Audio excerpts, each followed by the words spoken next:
Amish bake stands are well known for their fluffy donuts. When I was growing up, we would have a bake stand too, but we only had it during the spring when strawberries were in season. We would load our little table that our bishop made for us. We'd load it onto the back of our surrey, which is a 2-seated buggy. We'd load up a whole bunch of strawberries that we raised ourselves, and we would go into town with our donuts and other baked goods to sell that stuff. Because Mom and Dad lived out in the boonies and people did not drive past us a lot. You can make these donuts by powdering them in powdered sugar or with glaze. I prefer glaze. And in my opinion, these are actually really simple to make. Today I'm only making a quarter batch because we cannot eat a full batch. It actually makes a lot of donuts. Once you have your dry ingredients mixed together, we're going to put lard in there, and we need to add our eggs. Then you also add some lukewarm milk and just mix all of that together until it's elastic. It shouldn't take long to get to that point, but once it's smooth and elastic like this, we're gonna go ahead and gradually add the last of our flour and just beat it in. Now you do not want to grease your bowl after this dough is done, and if you do it right, it shouldn't stick to your bowl. Then we're gonna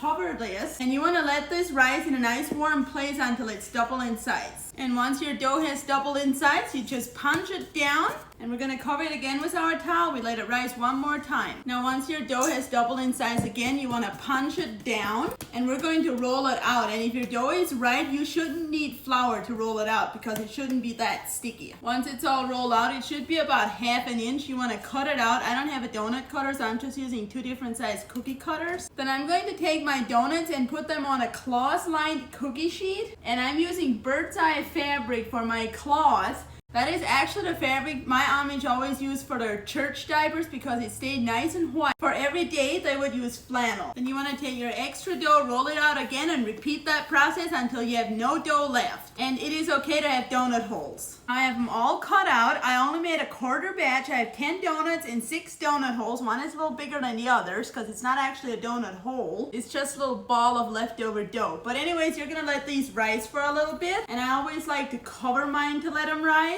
Now once your donuts are done rising, you want to make sure you have hot oil, and we're going to drop them in there one at a time to deep fry. Now once these things are brown on one side, you want to flip them over, and I think I let these go a little too long because they're kind of dark brown. Once your donuts are done frying, you take them out, and I always use a spoon with a hole in it so the oil can drain off a bit, and then I put them into my colander so the oil can continue draining off while they cool off. And I'm also going to make some glaze while those are cooling off. And the glaze is really simple. You don't even need a recipe. You just need powdered sugar, a little bit of water, and some vanilla. And if you want a more complicated glaze recipe that's a little better, I do have one in my Amish cookbook. Now once these donuts are cooled off a little bit, you don't want them to be cold. We're going to put them through our glaze. And the more you let these cool down, the more glaze will stick on them. And put them on a crate over a pan so the glaze can drip off a little bit. I've glazed these all now, and normal people would let them cool down before eating them, but being normal is boring. So we're going to break one open right now, and look at that inside. It is so fluffy.